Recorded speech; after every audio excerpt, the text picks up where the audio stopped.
Greetings, everyone. This is just a short note to add to that I'm going to tack on to this to the beginning of this movie review video. Okay, just to let you know that yes, I know that I've fallen behind as far as my movie reviews go. I did watch several movies over the past couple of months, and I did shoot every review except for one, Venom: The Last Dance. Okay, and that's just because by the time you're watching it just recently came out. But I'll probably shoot it in maybe in a couple of days. Shoot my review for that in a couple of days. Okay. But the reason that I'm late and I'm falling behind is because October is usually a busy month for me, creative wise. Okay. One, I usually make my own Halloween costumes, so I'm usually working on that. And two, October is my wife and I wedding anniversary. So I usually draw comic strips reminiscing about the things that have happened to us over the past year, good, bad, and indifferent. Okay. Another thing that happened, which is new to this year, which is not normal this year at my job, specifically my cubicle, I decided to decorate my cubicle because I thought we were going to have a little bit of a contest at my job. So I went all out, okay, which is something that I normally do when I'm being creative, okay. Now, I don't know if it is going to be a competition because the people at my job, their cubicles, they didn't go out as far as I did. I mean, that's my fault. I blame myself for that because, like I said, I just go all out in most cases. So, and it's, you have to kind of reel me back in, okay? But anyway, and there is a plan for that. But anyway, I decided to take on that challenge, so that added more work. And when you're an artist, when you're a creative person, and you have so many projects going on at once, something usually falls into the back seat. And in this case, my movie review videos, like I said, I shot them, but except for one, but I haven't edited them yet. So they fell into the back seat because, well, it just wasn't important at the time because all the other things, there's a deadline. All right. So there's pressure to finish by the deadline. All right. So now that that's all over, I'm back to, I'm going to start editing my movie review videos, and this will be the first one that you'll see here that I'm tacking this note onto. Okay. So, I will release every movie review in order of the release of the movie, in the same order of the release of the movie. So you're gonna watch. This one is first, is Beetlejuice times 2. The next one will be Transformers 1. The next one, The Wild Robot. Then Piece by Piece. Then Joker Folie à Deux, and then Venom: The Last Dance. I will be uploading those videos all at once. So as Scar sang in The Lion King, be prepared. Just wanted to let you know, yes, and you've probably already watched all of these movies that I'm going to review in these videos. And if you don't want to watch them, that's fine. If you do want to watch the reviews, that's fine as well. You may have a difference of opinion. You may point out something that I missed, or I may point out something that you may have missed. We can discuss it, all right? So, that's it from me for now, anyway. So, on with the show. Another new movie review with your old Uncle Padrino here. All right? Now, I didn't go watch any movies last month, August, simply because there weren't any movies that I was interested in watching, okay? And usually, with most movie studio schedules, they tend to make August more or less a dead month.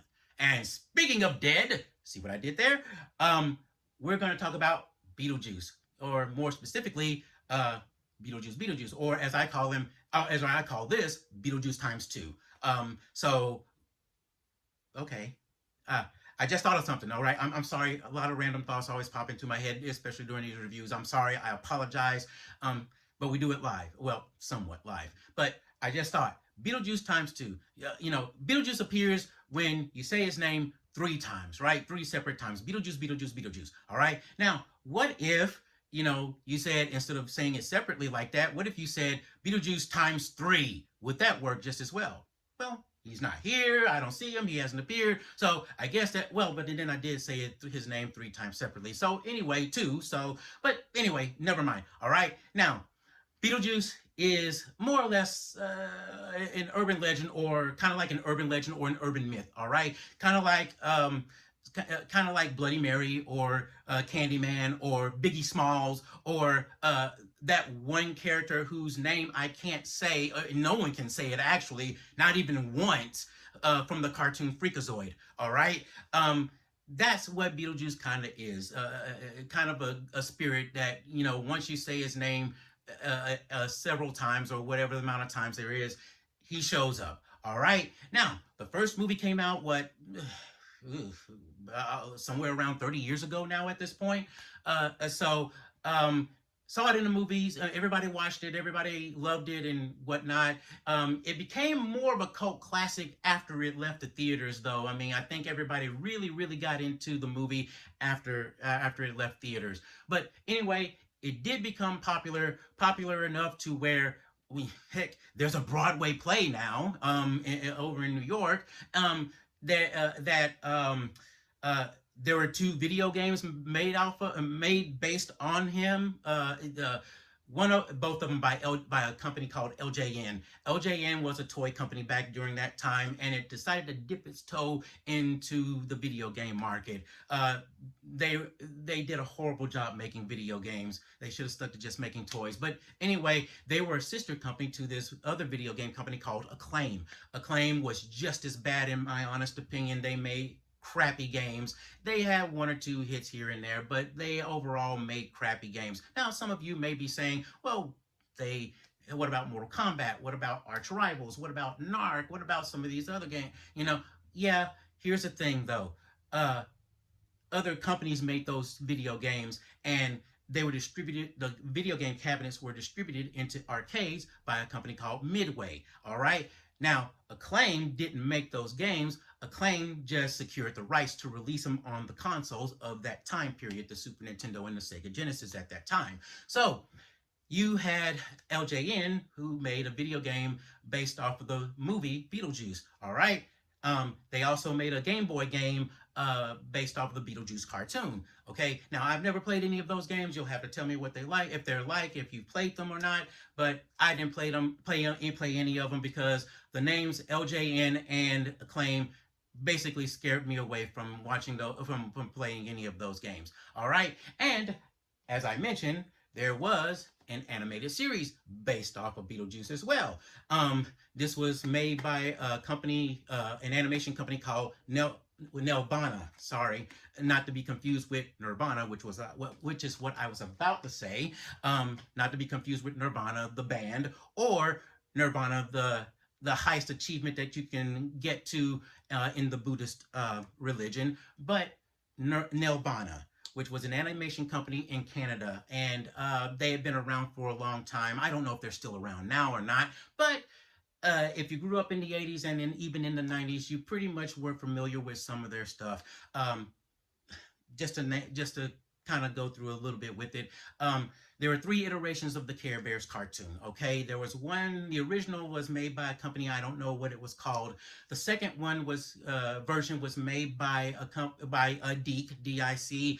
Get your minds out of the gutter, or Doing It Cheap, as is preferred to be called sometimes, as most people like to call it sometimes. They're the ones who made Inspector Gadget and the Real Ghostbusters cartoon, and the second Heathcliff version cartoon as well, and so forth and so on. And then Nelvana actually made a Saturday morning cartoon version of the Care Bears as well, which I thought was the superior version. All right. And so they made a Saturday morning cartoon, and they made 3 movies with the Care Bears. Care Bears movie, where they meet the Care Bear cousins, and Care Bears movie 2, and Care Bears Adventure in Wonderland. All right. So, and trivia, okay.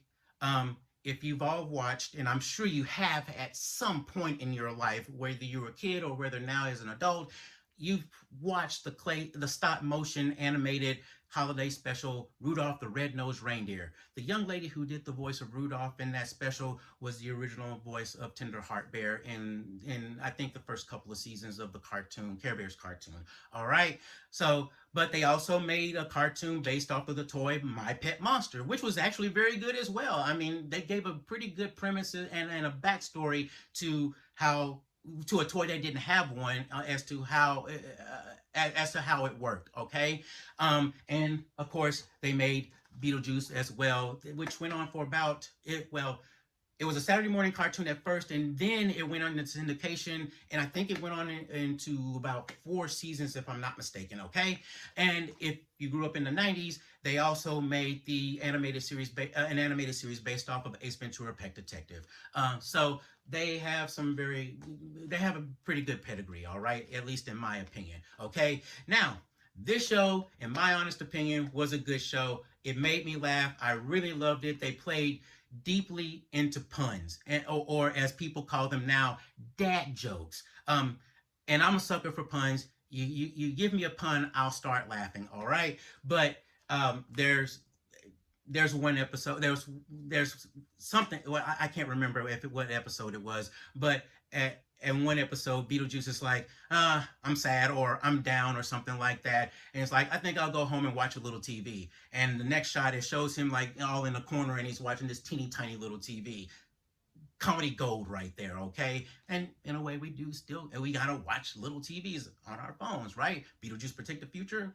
Maybe, I don't know. But anyway, this show was about Beetlejuice and Lydia. They were best friends, and all of their adventures in the life and afterlife, and all of the enemies they had, and all of the friends that they had, and whatnot as well. So, you probably couldn't get away with that premise today, simply because you have a centuries-year-old man who's a ghost, and you have a teenage goth girl hanging out together. Look, things were innocent back then. We didn't really think too much into that sort of thing. Kind of like how Wreck-It Ralph was with Vanellope in the Wreck-It Ralph movie. When things, that's like my little sister, or that's like my daughter, dude. So you probably couldn't get away with this today. And another thing about this cartoon, now you can check me on this. I could be wrong, but I'm willing to bet that this cartoon was the first to introduce gross out humor. All right. Now, Ren and Snippy came out after this and pushed the envelope, and then South Park came out and pushed it beyond the envelope. Now, but South Park isn't for kids; it's for adults. But I'm willing to bet that this was the first cartoon to introduce gross out humor. All right. So, anyway, with Beetlejuice, you have Halloween costumes, you have some Halloween decorations, things like that. So he did earn a place in pop culture. All right, now there was going to be a sequel before this one. There was going to be a sequel, and what happened was, well, let me go through this first. If you know me, I've said it in my reviews and I've said it in person as well, that I don't think it's wise to make and bring out or release a sequel to a movie that's that's beyond 10 years old. Okay, and the reason I say that is because it's still fresh in the public's mind. All right, you need to strike while the iron is hot. All right, it needs to be hot and fresh, like a plate of freshly baked cookies or croissants. And you need to take advantage of it and capitalize off of it. Okay, so for me, it's pop culture moves so fast. I mean, it's almost like WWE wrestling. Several months have gone by and oh man, I forgot they did have a match together. Crap. So, and that's how pop culture moves. It goes by extremely fast. And if you're going to capitalize off of it, you need to do it before it grows stale. And, yes, there are reminders. They'll air the movie on TV with commercial interruptions, or cable with commercials interruptions, or you'll have the VHS tape or the DVD of it and whatnot. But still, over time, it slowly grows stale and not necessarily forgotten, but it does grow stale. So you need to take advantage of it while it's still hot. All right. Now, there was going to be a sequel, as I mentioned, and the reason that I know this is because director Kevin Smith mentioned in one of his in Evening with Kevin Smith videos, mentioned that while he was at Warner Brothers, working on something, they offered him an opportunity to work on something that was pretty much kind of on the back burner. All right. And one of those projects was a sequel to Beetlejuice called Beetlejuice Goes Hawaiian. Crazy, right? Now, I subscribe to a YouTube channel that talks about entertainment, and they did some digging and a lot of research, and they did actually find out that there was actually a sequel called Beetlejuice Goes Hawaiian. What happened though? Um, Batman happened. Um, Warner Brothers wanted to make a Batman movie, and they got Tim Burton and Michael Keaton, the two people that made Beetlejuice what it was, to make Batman. And so Beetlejuice took a back seat. Well, Batmania exploded and it became huge. So, well, obviously, we're going to make a sequel. All right. And so Batman Returns. So Beetlejuice kind of just fell by the wayside and down the memory hole. They pretty much just threw the script into the water tower with the Animaniacs. Yeah, you try keeping your sanity by getting trapped in the water tower with that crappy script. So, I'll put him right here. So that's pretty much what happened until decades later, here we are. Here we have it. But you understand why I say strike while the iron's hot. That's what they did with the Back to the Future trilogy. That's what they did with the Star Wars saga, the Indiana Jones saga, the Matrix trilogy, the Bill and Ted movies. You need to really capitalize off of that, all right? So now let's talk about this movie here, okay? Cliff Notes version of the story. Um, Years and years have passed by.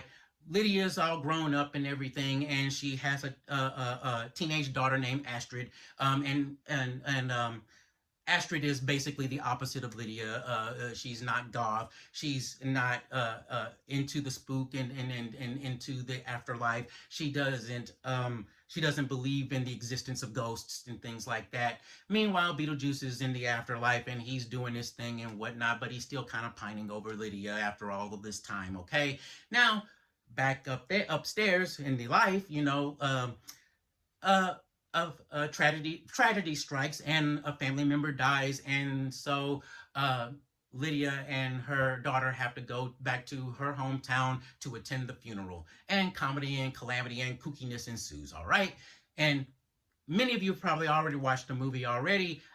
For those who probably haven't, that's as far as I'm gonna go. All right, so the good stuff, the positives, the things that I like about this movie. I find it amazing. Well, the actors, let me start with that. The actors. I find it amazing how these people haven't acted in as that character in ages. And they only did it once too, on top of that. I mean, as far as that one movie goes. And they're able to slip back into that character with no problems whatsoever. I find that amazing. But I guess I shouldn't be surprised by that, because if you haven't ridden a bike in a long time, you get back on, it's like nothing. You haven't played a particular video game in a long time, it all comes back to you. Okay, you remember how to play it. It's all muscle memory and whatnot. So I guess it would probably be the same thing here in this case. Like putting on an old shirt and an old pair of pants or an old pair of tennis shoes. They all just slip back into those characters so easily, and they were excellent. Michael Keaton, I don't know about the first Beetlejuice, but kids, Michael Keaton was a comedian before he got into movies, just like Robin Williams, just like Whoopi Goldberg, just like Tom Hanks. They were all comedians before they got into the movies. Okay, and I kind of wonder if they let it, hey, Michael, say the line written, but in the next take, we're gonna let you just rip. We're gonna let you just improvise the whole time. And I kind of get that feeling that's probably what he did, maybe in the first one, maybe even in this one. Catherine O'Hara and Winona Judd. Winona. Oh crap! I can't even think of her name now. Why did I say Winona Judd? Whatever, Lydia. It'll come to me after I'm done with this. But they all did their part, and they are all excellent. It's wonderful. Okay. The second thing is Jenna Ortega. She's great in this. Now, this is my first time being exposed to her, not in the way that you were probably thinking, get your mind out of the gutter, but I haven't watched anything that she's in. I didn't watch the previous Scream movie, the most recent Scream movie rather, and I did watch the first Scream movie, but that was and I don't like horror movies, but the group that I was with, everybody wanted to go, so I was like, God, I guess I'll have to watch it. So, but um, I haven't watched Wednesday, and look, I'm on this thing now to where I just do not I don't care much for watching reboots of old TV shows anymore. Um, and I heard that she's very good as Wednesday. But I prefer to watch the old stuff. And I'm not talking about the Addams Family movies of the '90s. You know, starring the late Raul Julia and Angelica Houston, Christopher Lloyd, and Christina Ricci. I'm talking about the original series, TV series from the '60s that was in black and white that starred John Astin as Gomez. I guess I just that's just how I am right now at this point. But I've heard that she's very good in as Wednesday Adams, and I also admire her because she stood up for the character of Wednesday as well against the writers, and she pissed off a lot of writers. But by saying Wednesday wouldn't do or say this, she would probably do or say this, and it worked out well in the end. So I applaud her for that. Other thing is, Willem Dafoe is in this. He's one of my favorite actors, and I love his character in this. I mean, incredibly funny in this movie. I really liked him in this. The other thing, Tim Burton is back as a director, and it's great to see him doing what he did best. The eccentric, spooky, kooky, dark, goth type humor and writing and art style. I'm glad that he came back for this and he's doing what he's primarily known for, and that he's doing his thing in this. He's great in this. Okay, doing this. Okay. The other positive is Ah, it's great to see Tim Burton's style of stop motion animation. Now, it did kind of look digital in areas, and it probably was, but it didn't look like it was clay. They don't use clay anymore. They probably use a foam now to do stop motion animation. But it was great seeing that, especially on the big screen again. I've missed that, especially from Tim Burton. The other positive is composer Danny Elfman is in this and doing the music in this as well, doing the musical soundtrack in this as well. He always does a wonderful job in anything those two are kind of stuck together, just like Burton and Johnny Depp are stuck together basically. So it was great seeing all of these people come back together for this project. All right, now for the bad, the stuff I didn't like. And this primarily has to do more or less with the story, all right? As far as the writing and the story, I guess you could say. Okay. I felt that in movies and in episodic television, there are three acts in an episode and in a movie. There's a first act, a second act, and a third act. The first act is the setup.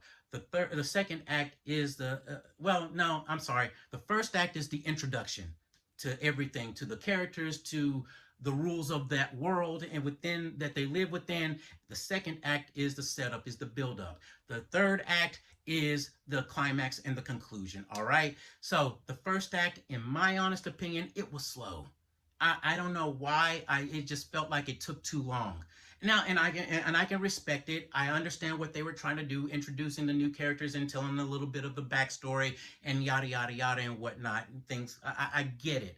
I have no issue with that, but it just felt like it was too long. I've sat through movies that had longer first acts than this, and it didn't bother me. I mean, all of the Avengers movies, come on, I didn't have an issue with it. But with this, I mean, the movie's only an hour and 44 minutes, but it still felt like that first act was just too long. Don't know why. When the second act happened, that's when things picked up. All right. Second thing, this kind of has a little bit to do with the story as well. There were too many characters, all right? And when I say too many characters, I mean too many characters, TOO many characters as well.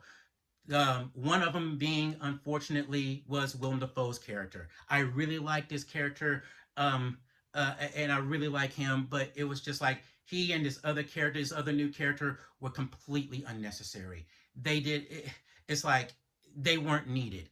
If you cut them out, if you cut characters out, and the movie still flows well and flows maybe even better, that's how you know the characters are really aren't that necessary. And in this case, they weren't really necessary. I think because of that, you probably could have trimmed some time off of this movie as well and trimmed some time off of the story. That's again, that's just me, but I think that's probably why it probably seemed like it was a little too long. Some of the other new characters that were in the movie, they worked out well. You could have just made this movie with the old cast and some of the new characters without those two, and everything I think would have been a lot tighter and a little bit better. Okay. The third thing, and this is just a personal thing for me, I hate it the characters when the character has everything went according to plan, everything's all set, everything's together, and they start stalling. Everything is just like, dude, you have it. It's here. It's all here. Just get it done. Just do it now. You got it. Just press the button. Just do it already. All you're doing is stalling. You're giving people time to think of something to get out, or you're giving the people to surround the place or whatever the case may be. And it's just like, why didn't you just do it? It's here. The moment is now. And look, I understand it was played for humor. It was played for laughs. I get it, but it was like, dude, come on. I mean, it was just like, I think it was either the first Austin Powers or the second Austin Powers. I think I'm almost sure it was the first one. Where Doctor Evil has Austin Powers in a trap, and he's gonna kill him and whatnot. He's gonna die a slow death and whatnot. And Seth Green's character, who is Doctor Evil's son, says, "Why don't you just kill him? You have him right there. Just kill him." And Doctor Evil's like, "No, we don't do that. We don't do that." And Seth Green's character's like, look, I got a gun. It's right here. We can kill him now. Just kill him while you got him where you want him. And Dr. Evil like, nope. And it's just like, that's what happened in this movie. And it's just like, oh my God, why did you do this? But again, that's just a little thing, and it's a little personal thing for me. So, as far as this movie goes, the wife and I went to go watch this movie together. And by the way, don't stay until the end of the credits. There's nothing. There's no additional scene at the end of the credits. But my wife said, that was good. It's a good enough sequel for the original. It's good. And I came out feeling the same way. It's like, yeah, it's good. Now, I'm not disappointed. I'm not mad. I don't think you'll be disappointed. I enjoyed it.